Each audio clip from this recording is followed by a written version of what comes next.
ছোটবেলার কথা মনে পড়লে আজও আমার হাসি পায়। কেননা মা যখনই আমাকে ডাল খেতে দিত তখনই আমি ডাল খেতাম না, বলতাম না আমি ডাল খাবো না, ডাল খেতে হলে আমাকে ওই পাতা ডাল রান্না করে দাও। তা দেখো বন্ধুরা, আমি এখানে মুসুর ডাল সেদ্ধ করে নিচ্ছি। তা সেদ্ধ করা হয়ে গেছে।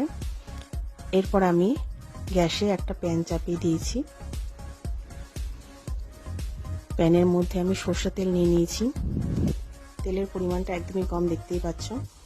আর দুটো শুকনো লঙ্কা চিড়ে দিয়েছি, আর একটা তেজপাতা আর গোটা জিরে ফোড়ন দেবো। এই জিরেটা যখন একটু কালচে কালচে ভাব চলে আসবে তখনই আমি ডালটা ফোড়ন দিয়ে দেবো। ডালটা ফোড়ন দেওয়ার পর বাটি ধোয়া জলটা আমি দিয়ে দেবো। এই ডালটা কিন্তু খুব ঘন হবে না, আবার খুব পাতলাও হবে না। জল দিয়ে দেওয়ার পর এবার আমি পরিমাণ মতো লবণ আর হলুদ দিয়ে নাড়াচাড়া করে নেব। ডালটা কিন্তু আমি 7 থেকে 8 মিনিট আমি ফোটাবো ফোড়ন দেওয়ার পর। এই ডালটা খেতে অসম্ভব সুন্দর হয়।